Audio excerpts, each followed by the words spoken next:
technical issues, but I think we sorted it now. You're all welcome to today's live webinar. My name is Toyosi Labeodan. I'm live here with Omolajipe Sanwoolu. She's also an HR consultant. And today, we're going to be talking to you or discussing with you on the secrets to a successful Canadian visa application. Lanipe is an HR and immigration consultant. She has experience across various immigration fields. She came to Canada as an international student and we actually went through this same process that we're talking about. She's been a teacher and an immigration advisor with many reputable schools in Canada. She also has a soft spot for their students. So she's with us today. Lanipe, welcome to today's webinar. Thank you so much. It's my pleasure to be here. Okay. I think we're still having some issues with the Instagram. I don't know what's going on here. I'm trying to sort that out. Let me see.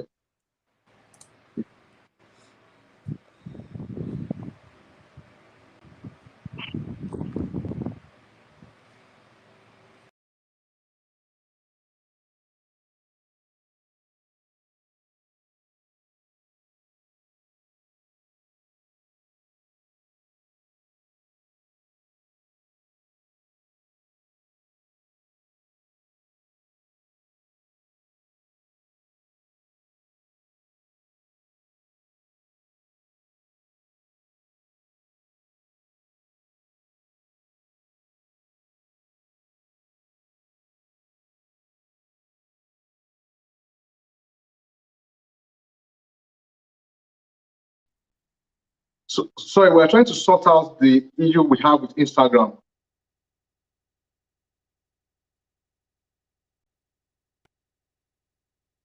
So we just go on. I think it's getting better. I think it's getting better now. So today we're going to be talking to you about the secret to a successful Canadian study visa application. So I'm here today with Omolajipe Sanwoolu, as I said earlier on. So but before I hand over to her, I would like to talk to you about one of our clients who actually got his visa approved 3 weeks ago. He had applied previously by himself on 3 occasions. And on those 3 occasions, his visa application was refused. He then came to us, we reviewed the documents that he submitted, and we also got the back-end note of visa officer. And one thing that was striking in the letter that was given to him, or in the back-end note, was that the officer said his plan of study does not appear reasonable. And that was like the major reason why his visa was refused. So we went on to work on it. We guided him on what to write. He went back to write a more comprehensive statement of purpose. And this time around, after we reviewed it with him, then we submitted this application. And the funny thing was that the only thing that we edited or changed in what he submitted the last 3 times when he was refused was just the statement of purpose. And I tell you that about 3 weeks ago, his visa was approved. So you guys can actually see the importance of why a good statement of purpose is very key in ensuring that you get your study visa to Canada approved. So what's the statement of purpose? Some people call it letter of intent, some people call it letter of recommendation. So this document is actually a document that allows the visa officer understands your career goal. So if you want to go and study in Canada, you write it, and when you write it, it's part of what you're going to submit with your work. And the visa officer is actually going to look at it, and when he sees it, he'll read it. It will actually make him understand your goals. It will also allow him to understand why you want to go and study in Canada.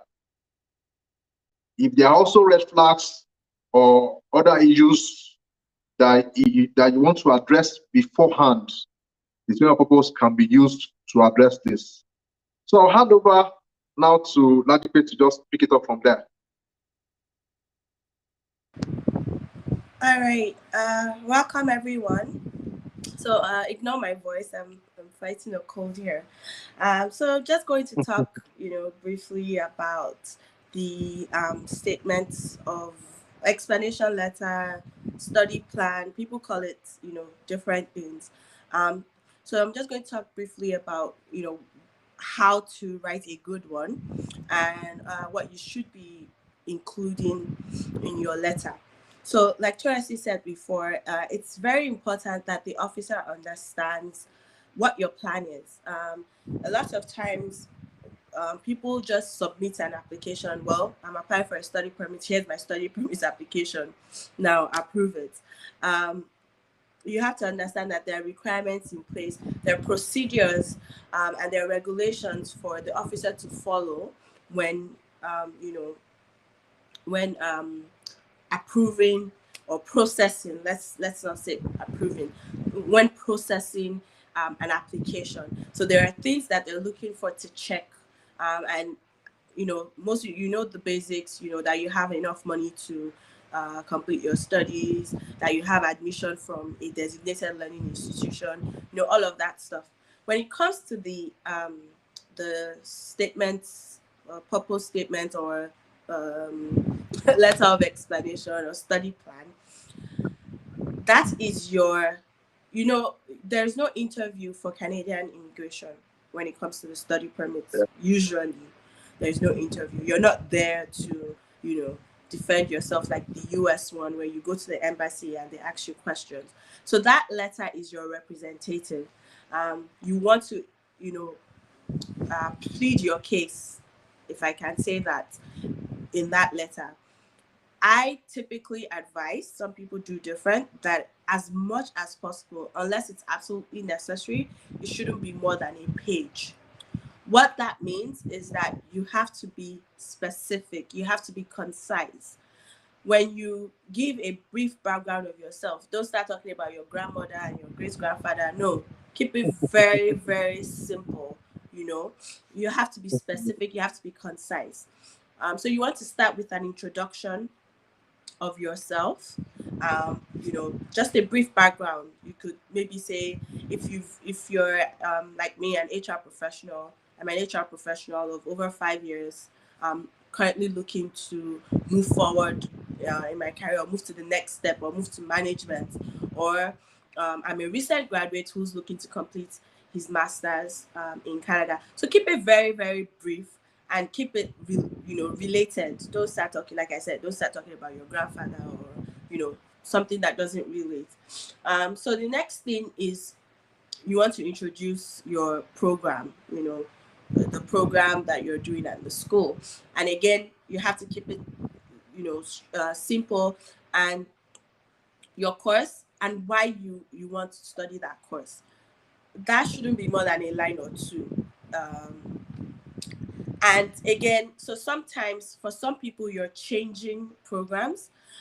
So let's say you've been working in, I'll keep using HR because so let's say you've been working in HR and now you want to move to risk management. That's something that you should address in your letter of explanation, how and why you're making that change, and what difference it's going to make for you. Some people will tell you that it's not possible, that they will reject your application. It's very, very possible to change careers, or apply for a program different from your previous education or your current career. You just have to explain it, reasonably to the officer. Okay, so I already talked about it being clear and concise. Then you want to talk about what your goal is, what your plan is. Okay, yes, you're coming to do a master's. How does that fit into your life plan? How does that fit into your goal? So an example could be, completing my master's is going to give me an opportunity for promotion at work. Or in this case, where if you're trying to change a career, completing that program will then help you to switch the career. Why are you switching to that career? Okay, maybe you're switching from HR to IT. IT is a better paying field right now. There's a lot of different job opportunities, or it's going to offer me the opportunity to work remotely, so I can spend more time with my family. What is the benefit to you for taking that program, and specifically coming to Canada to take that program. So the other thing you want to do is you want to add a line or two showing that you've explored the options in your own home country and why Canada is a better option for you at this time. It could be for international experience. For example, I'm from Nigeria. If you want to use the fact that there are strikes in Nigeria and you want to complete your education on time, again, you want to show that you've done your due diligence and you've done your research, you've done the background work. I have seen applications that were rejected because the officer felt that that program was very common back home, and so the applicant could have completed it back home. And so to the officer, to him, he said it wasn't reasonable that the student wanted to spend so much money completing that program in Canada when they could have done it much cheaper back home. So again, explaining what that means for you, why you're deciding to spend so much money in Canada instead of doing it in your own country. So again, you want to talk about any research that you've done about Canada or about your school. So for example, the school that you're going to, maybe they have the best business program, in North America, or it's the best engineering program in Canada. So then you say, I'm going to this particular school because they're this, or maybe it's a unique program, and so this is the only school offering this combination for me. Or again, you want to show that you've done your research, that you're not just applying and you're just like, give me study permits, I'm coming to Canada. So you want to show that you've done your research and that you have a clear goal. You know what it is that you're doing, you know what it is that you're applying for. So I already talked about this again, but you want to show how completing this program is going to enhance your employment opportunity back home. Remember that you have to prove that you're going to go back home at the end of your studies. Even though plans do change, at the time that you're applying for your application, the officer must be convinced that you'll go back home. So how does completing this program improve your employment opportunities? I talked earlier about maybe getting a promotion, maybe switching to a bigger company, switching roles, that kind of thing. Then the next thing, you want to talk about your ties to your home country. So do you have family? Do you have a business? Do you have land? Do you have something that you can't easily abandon? Then you want to write a line or two again, explaining that you have an old mother that you can't leave and just abandon. Another key thing is that if there are any gaps in your education, then you want to address that. So sometimes, maybe for financial reasons or for other reasons, there might be gaps in education. So you might have completed high school maybe 3-4 years ago, and you're only now going to university. You want to explain that. I've had a case before where someone was in university and then they dropped out in their second or third year, and just they had life crisis, and life happens. And then 4 years later, he decided that he needed to go back to school and make something for himself. So again, we were very clear in the explanation letter about what caused the gap, what he went through, how he has come back from that and now wants to make himself a better person, and realizes that by going back to school, so he did a 2-year and applied for a 2-year diploma, and getting a 2-year diploma, he can kind of start his pathway and regain himself. He had lost a lot, he was older and everything, and the application was approved. So again, if there are any gaps, if there are any Toyosi talked about red flags earlier. If there are any red flags that you already know about, then you want to explain that. Say that there is a mistake or something on your transcript, or maybe your proof of funds. You know the red flag already. Explain it. This is why this is happening. Like the example of the educational gap that I gave earlier. So again, just to recap, you want to keep a brief background, very brief, 1 to 2 lines.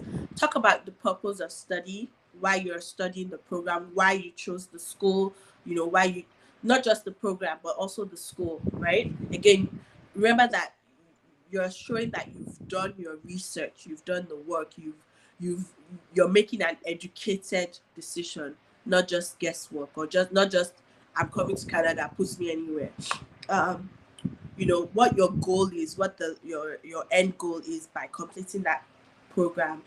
Why not your country? Very important. Any research that you've done on Canada or the program. So I see a lot of letters. People say, "Oh, Canada is safe." Yes, you know, whatever research that you've done that is making you choose Canada, put it there. Your employment opportunity after graduation, your ties, very, very important. Your ties to your home country, you know, either of residency or citizenship, and then any red flags that in the application that you want to address. So that's for me, that's what makes a good statement of purpose, or a good, you know, letter of explanation or study plan, as you call it. Are those key things that just tell the officer that, you know, this is why I'm doing what I'm doing. This is the information that has guided that, and this is what I plan to do with it at the end of the studies. Very, very important. As much as possible, keep it short.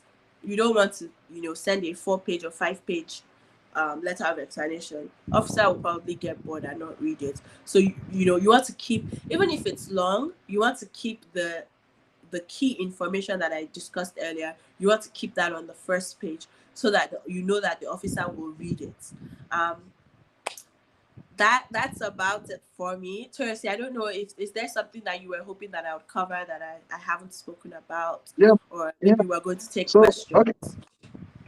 Yeah, yeah. So thanks. Yeah, thanks for that. You know, that was very concise. You know, I was also, while we're waiting for people to send in their questions, I was going to ask you your experience. What, you know, as an education consultant yourself, like me also, I do a lot of study permits, and I tell my students to write letters of explanation or statement of purpose that we're talking about. You know, but in my own practice, I see that many students that come to me are not really very able to come up with a good statement of purpose. That even when I read it myself, I'm like, oh, this is not okay. Let's now talk about sending it to a visa officer. You know, a visa officer a visa officer that will review your application will have like 200-300 options to review in a short time, maybe like 30 minutes. And you know, you're writing a good statement of purpose that will attract him, that will make him look at what you have written. It's very key. Because if you just wrote something very scanty that is not really convincing or very vague, you know, at the end of the day, it ends up pushing the officer back. You know, you just look at it and be like, oh, what is this? You can drop your application, and you know, officers, they don't need too many reasons to refuse. Once they've seen one reason, one single whatever, they'll just write that and fill in the gaps with the other things. You know, Yes. so you need, you know, so people that are writing statement of purpose, you need to write something that would attract the officer to look at your work. You know, not just writing simple things, just, you know, they are so, I see many of them and they are so big. I want to ask your own experience as regards that, if you can share that with us too. Like my experience with what people write. Yeah, the experience you've had with students coming to you, you know, many of them, are they able to come up with, but many of them don't actually know, it seems many of them don't Yes. actually know that statement of purpose is something that is very important. When I tend to write, So many people, when I tend to write, they just write 2-3 lines and say, well, that's what I have. You know, and also, just like you said earlier on, when there are so many red flags that we know or that the client knows. For example, I give an example now. You want to go and study in Canada, your bank statement, large sums of money were coming to your account 2-3 days, 1 month before you submit your application.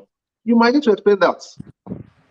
Because if you don't explain it, the officer can assume that you went to borrow the money, or someone just paid the money to your account and use that to refuse your visa.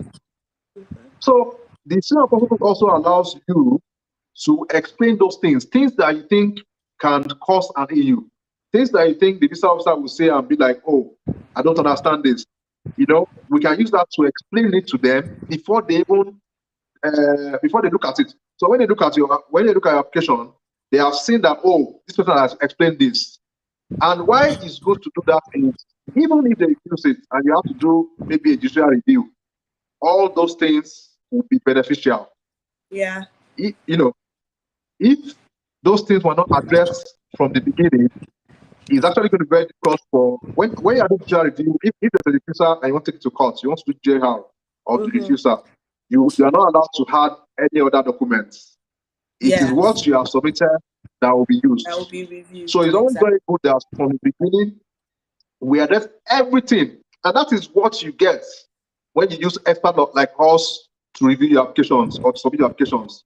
We take a look at everything, look at any aspect that we think the officer can come and say, oh, I want to refuse it. We address all those things.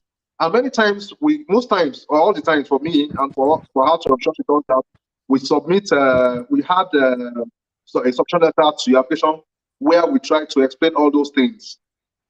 So study visa is not just as simple as that. It's not just something that, oh, today is just some people come together and say, oh, why? Your fees are expensive. I tell them, I spend hours reviewing your work. I spend hours helping you with your statement of purpose. I spend hours working on my own submission letter. And what am I trying to do there? What I'm trying to do is to ensure that everything that the officer can talk about, any issue that he might be able to raise and say, oh, why did you put this? Why did you have this? Why did you studied 20 years ago? Why are you going to study? We address everything in our submissions. And that's apart from the statement of purpose that you have written. So the statement of purpose is something that we need to take very serious. It's not just what you just sit down 2 minutes and write. No, it's like you are writing a story of yourself, a short story of yourself. Trying to convince the officer why he should approve your visa to come and study in Canada. So I was going to ask you one other question anyway, that, you studied in Canada too, and you've been in Canada for a while also. I was trying to compare your experience way back when you came to school and what's going on right now.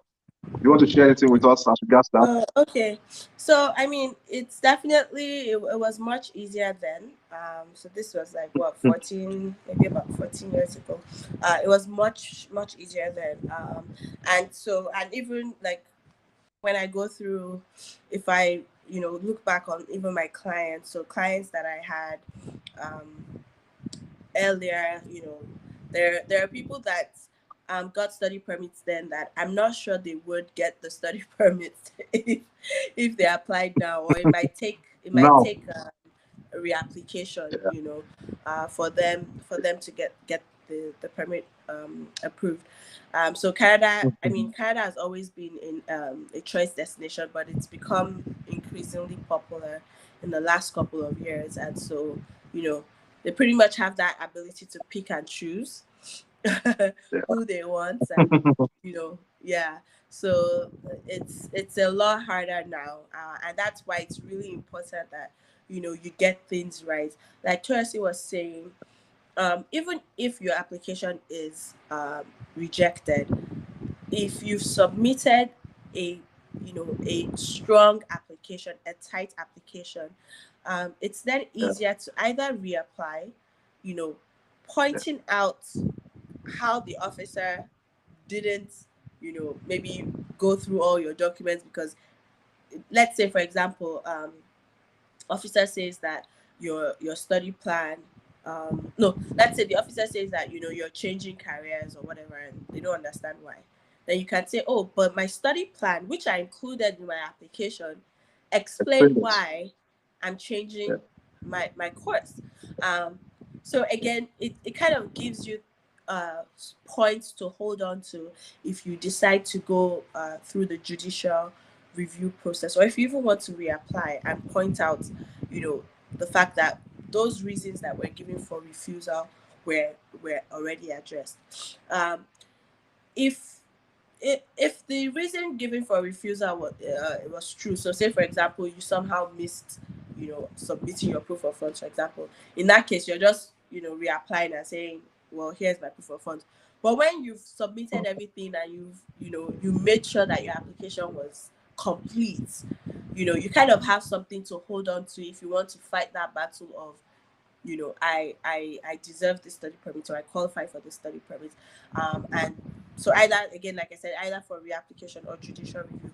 So yes, the process is a lot stricter, but it's not impossible. People are coming into Canada every day through the study route. So it's more of making sure that you address the key requirements, and you submit. I can never over emphasize on the importance of submitting a strong application. And strong application is everything, not just proof of funds or statements of purpose. Your overall application is strong. The other thing that I was going to talk about before, when you were asking me before about my experience with the letter of explanation. So basically, in my practice, I give a guideline, just questions. Why are you studying this program? What does it benefit? So I give a draft, which is what I used when I spoke earlier, to talk earlier about what a good letter should contain. So I give a draft. One thing that I find though is that some people struggle with the use of grammar, correct punctuations and things like that. Those things are important. You might think that they're not, but they're important. If someone is applying to go study a master's program, a graduate program, let's even say you have a scholarship, for example, and then the officer is seeing you use this instead of this, and those kind of things, that is this person really a graduate? So it's something as easy as using Grammarly, for example, or using your spell check on your Word document to make sure that your letter is not filled with errors. There should be no spelling or grammatical errors in your letter. Take it like your final project, your thesis as they call it, or your research paper. You want to make sure that it is a solid, specific piece of work, not one that the officer will be struggling to read, like, this grammar, they went, or they, those kind of things. No. You want to avoid mistakes. So another key thing that some people miss out, like I do it for my clients, I'm sure Toyosi, obviously, you even talked about it already, is getting somebody else to read your work. I recommend getting a professional to read your work, and not just an editor, preferably an immigration consultant, who knows what a good statement of purpose should contain. So outside of errors, they're able to highlight things that you might need to expand on, or maybe something that you need to remove. I've had to tell clients sometimes, like, when I was talking about grandfather, I was actually serious. I had a client who literally gave their whole family history in the first page, and I'm like, no, the officer doesn't care about your family history.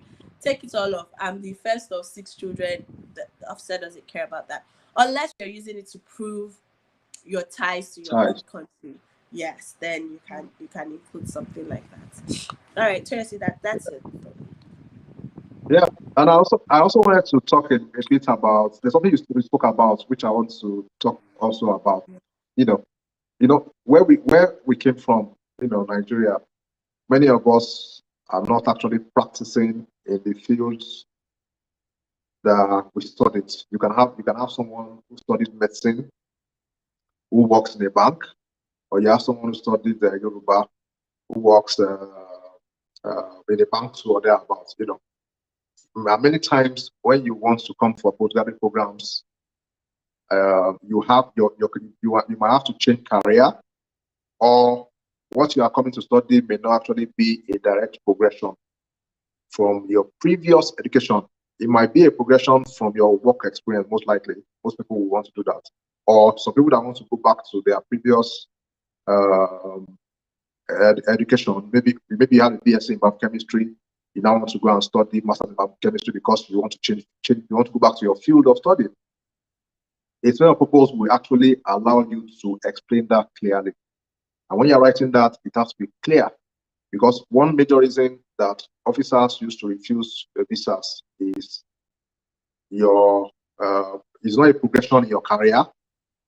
You know, that's one other thing they always write many times, that, oh, what you are going to study is not actually a progression in your career, or it doesn't flow with your first degree, or does not also flow with your current work experience.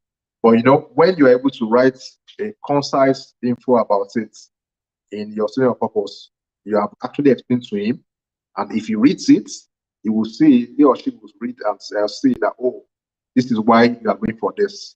If you do not write it well, and it is not clear, he won't understand. He will just be like, oh, you are a medical doctor, you want to go and study banking and finance. How does that flow? And they will refuse your visa without taking time to. But if you have written it well and it's in your statement of purpose, if he sees it, yeah, he goes, oh, okay, I now understand. I understand why this person is going for this. He was normally this, but right now he's doing this, and what he's going to do now is in line with what he was doing before. And he can see the connection between those things. Anyway, someone asked, we have a question here. You know, it's not related to statement of purpose, but it's related to study. So let me just ask it. Maybe you can help us with it. Someone said, as a prospective student, is it possible one gets a tuition fee of about 2 million naira for a postgraduate study? You said? 2 million naira. Yes, for a postgraduate study in Canada. How much is that in naira? Okay, let me divide it for you. 2 million naira would be, let me see. That's about 6,000. Huh? About 6,000 Canadian. Let me see, 2 million divided. I'm trying to use 380. That's it's like 5,500 Canadian. 5,000. Yeah. Let's say 5,500. Okay. Or thereabout. Okay. For 1 year, for a 1 year program. For 1 year. It's not impossible, but it's not going to be an easy find. For postgraduates, right? Yeah, postgraduate. Yeah, postgraduate. Yeah. It's not impossible, but it's not going to be an easy find. I know that there's some schools in the Atlantic provinces can be that cheap. Maybe not 5,000, probably more around the 6,000 to 8,000 mark. Some master's programs as well, thesis based, but they're like maybe one program. Really, it's not common.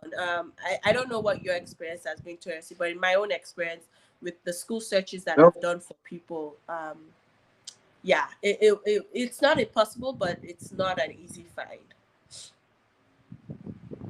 Toyosi. Well, from my own experience, when my clients ask me this, I tell them it's almost impossible, and the reason is because, one, there are 1 or 2 schools in Canada that their fees are very cheap like that. There are 1 or 2 schools like that. But there's a challenge. When you have a school that has cheap school fees, everybody wants to go there. Everybody wants to apply there. So you have them having more times 10 the number of students that they can take. So what would they now do? At the end of the day, they will look at your transcripts, look at your degree, look at your grades, and use that to select people.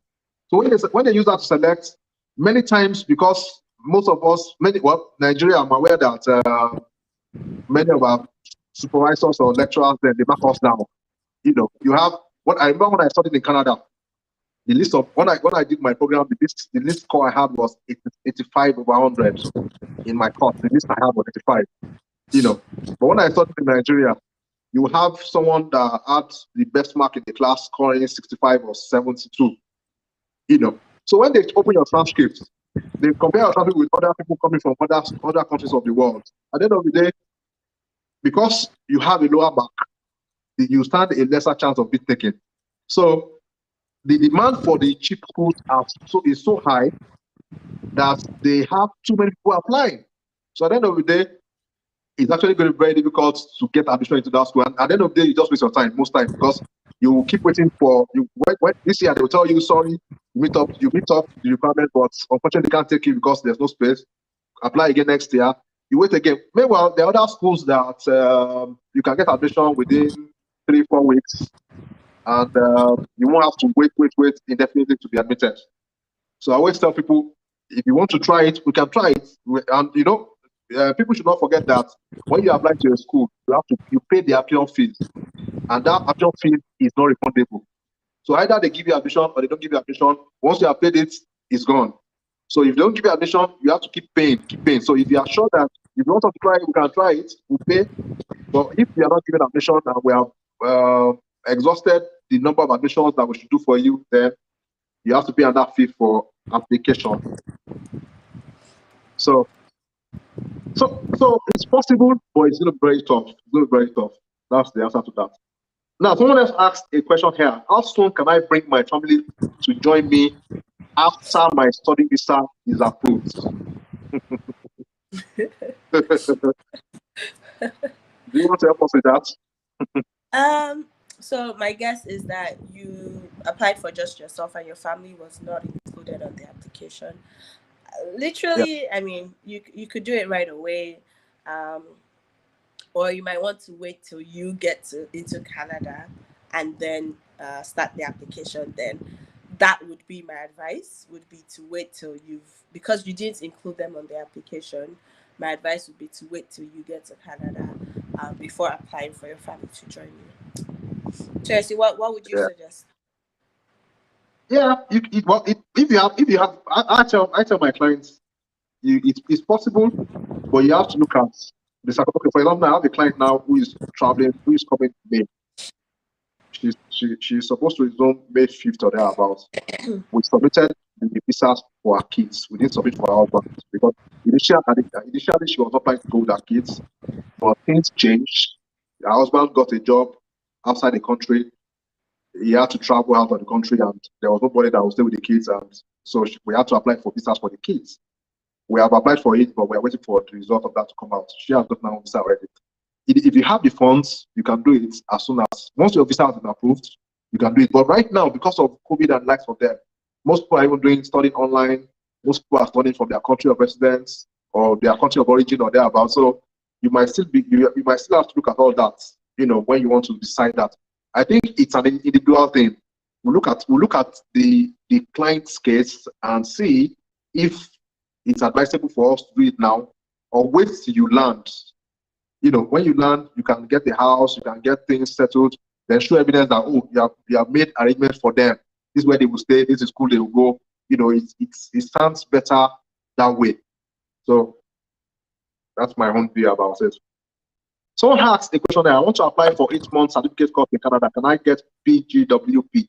Yeah, let me just attend to it. Yes, you can. You can get postgraduate. You can get postgraduate work permits. If you study an 8 months, if your course is 8 months, you are likely going to get 8 months post-graduation work permit also. So post-graduation work permit depends on the length of time that you have studied. So if you do a 2-year course, you can get up to 2 years. If your program is 3 years, you can get up to 3 years. So 8 months, you also get that. The next question here is what province is best to study and live in with the chances of getting a PGWP Sophia? You want to help us with that? What province is best to study and live in with chances of getting a postgraduate work permit or PR? I think generally all provinces are fine to study.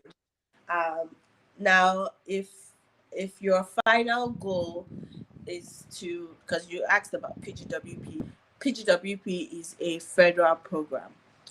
So you get a postgraduate work permit regardless of what province you study, as long as that school is a designated learning institution and the program is PGWP eligible. So some schools are not designated learning institutions. What that means is that you can't even get a study permit for them. Some schools are designated learning institutions, but their programs are not PGWP eligible.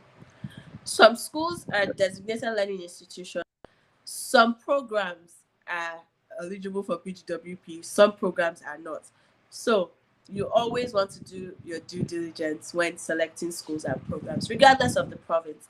The only time that I would advise picking specific provinces would be if your end goal is permanent residency and age is a factor. So Yeah. you know, part of the process with me is an initial consultation, and if we see that that's a factor for you, then we want to you know, it's preferable to study in some provinces that have programs specific for international students, so that you don't necessarily have to go through the the express entry route. You still go through the express entry route, but you get the 600 points for provincial nominee, which will more than make up for your age. Toyosi, I don't know if you know you have anything to add Yeah, to that. I agree with you. I agree with you. You can select any province, but there are some provinces that have special programs for students. So if age is an issue, and we think you might be able to get nomination through that province, through the study pathway that they have, then you can. But naturally, if you study in Canada and you work in Canada, you get extra point for study. You also get extra point for working in Canada. And most times when you add that to your score, it gives you extra points, and there are also extra programs that you can apply to, like the CEC program, Canadian Experience Class program. So someone asked, is it advisable to include my family in my application? Is it advisable to include my family in my application? Okay, do you want me to answer that? Well, okay, let me go. Let me just go on. You can include your family in your application. There's many factors that determines that. One, if you have other ties that will bring you back, that's fine. If some people come to me and tell me they want to include their families in the application, and I ask them, bring your student accounts, they have 7 million in their accounts. That won't work, because if you are bringing your family, you have to show much more funds. Even though your spouse would definitely get an open work permit, he or she will be able to work in Canada, but you need to show more documentation. Because now you have to show that, okay, you have more ties in Nigeria that will bring you back, or in your country of origin that will bring you back, and you also have to show that you have the funds to take care of them. So if all of you are coming to Canada and you are saying you are going to go back, you have to be able to show the visa officer other things that will convince him that, if all of you go, you will come back. Because naturally, he's going to think, the visa officer will think your basis for traveling is migration, especially when you are moving with your own family. So that's why at times it's always better to get the visa for the main applicant first. Then you can always work on the other family members' visa much later. That's my own advice. Someone said, I have a BSc. You are going to say something? Yeah? No. Okay, someone said, I have a BSc in botany and MSc in pharmacognosy.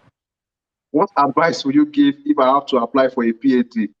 I have 8 years work experience in plant and agri-related field. Well, let me first attend to this. If you have you want to come for a PhD, PhD is not as simple as that and as straightforward as that from your own view. One, you need to get a supervisor who will supervise your work. And there's a whole lot to do. When we are talking about student of purpose, if you are planning to get a supervisor, you have to write a proposal. Just like the student of purpose, the proposal must be enticing to your supervisor. Many people come to me, they said they want to do PhD, I ask them to go and write a proposal. They come back with a half-page document. I said that's their proposal or whatever. I'm like, if me myself looking at this, I would not accept you. And the standard in Canada is really very high. Many other countries of the world, the education standard there is so low that graduates are not able to come up with good write-up. So when you want to get a supervisor in Canada, it's a process. One, you need to go and study. You need to go and look at the supervisor. What's his area of interest? You need to write something that we interest in. It's not like some other countries where everybody is just a general. You can take anything. No, here they get grants for so many of their work. They want to ensure that they are still in their area, in their field of interest. So you need to go out and look out. Okay, what's the area of specialty for this person? Write a proposal that will interest him and send to him. Then you won't just send to one person. No, you have to tailor your proposal to each supervisor. Write what will interest them, send to them, communicate. Then you have to learn how to communicate. Not just writing, hello, I'm looking for a supervisor. You have to look for how the supervisor would look at what you are getting. Okay, someone that receives like 500 mails on a monthly basis, and you're writing something that just looking so simple or not even attractive to him. He will not look at it, and at the end of the day, they will even reply you back. What's your thoughts about this? Oh yeah, I was listening to you. I don't do PhD applications actually. I used to do that, but I don't offer that service anymore. If you've gotten your PhD admission already, then I can help with the study permit. I just find that in my opinion, I just find that the what's it called? The professors prefer to deal with the students. So all I'm able to offer is a guidance kind of thing. And especially like PhD is like specializing, right? It's like you're becoming an expert in something. And so with a lot of the fields, I don't have experience in it. So I just, let the students fight that battle themselves. Well, I have my students with that. What I do with them is I guide them. Okay, like I guide them what to do. I guide them what to do. Then when you now get to supervisor, we can complete the deal. We start with them. Okay, you tell them to dedicate that you need to get supervisor, but we're going to work with you. You are the one that will do the majority of the work, not me. You are the one that wants to do research. It's more of a guidance. Yeah. So you can discuss. The person that sent this question, you can discuss with us after this. We'll see what we could do. We can talk about it and work something out with you. Someone asked one other question. Is it advisable to include my 7-month-old baby when I apply for my study permit and then apply for my husband when I land? Is it advisable I include my 7-month-old baby when I apply for my study permit and then apply for my husband when I land? I think if you have the funds, you can include your 7-month-old baby. Your 7-month-old baby is still young. Definitely, you won't want to leave a 7-month-old baby with the dad or in your home country when you're trapped. So I think this one is still justifiable. We can always do this. That's something that we should be able to do. The only thing I would add, sorry. The only thing I wanted to add for that is that your explanation letter should include your plan for childcare. Yeah. That's very important. That's what we're talking about, the SOP. That's what the SOP does. Explains that, okay, because your child will disturb your study, as a fact. So it also means that you must have enough funds to take care of the bills for child care, which are things that the visa officer will look at and say, oh, this one has a plan. I will approve the visa. Yeah. Yeah. So the last question here says, aside study plan, is there a work permit program in Canada? Aside study plan, is there a work permit program in Canada? Yeah, there's a work permit program in Canada, but it has its own protocol. It's not something that is so easy to apply to like that. Many of those work permits requires that you get LMIA, or even though some of them are LMIA exempt. So if the work you get, you have to first get an employer. It's not just about work permit. You have to get an employer. So when you get an employer, then the question is, the job you got, is it an LMIA exempt job or requires LMIA? If it doesn't require LMIA, you can go straight to apply for work permits. If you require LMIA, your employer would need to apply for LMIA first. That has to be approved. It's either the employer gets a positive LMIA or a neutral LMIA. If you get a negative LMIA, you cannot apply for work permits. It's just a waste of time. So you can always get a work permit, but it has its own protocol and processes. Yeah. So, all right, that's the last question for today. Thank you, Labeodan, for joining me here today, and thanks for talking to us and enlightening us about what we need to do as regards to our purpose, so that a Canadian study visa can always be approved. So, I also want to thank those that joined us today. Thank you for joining us. We normally have this program every month, so watch out for the next one. Stay tuned to our Facebook page, our Instagram channel. our Instagram page and our YouTube channel too. We will post the next program very soon on those channels. Thank you for coming. Thank you.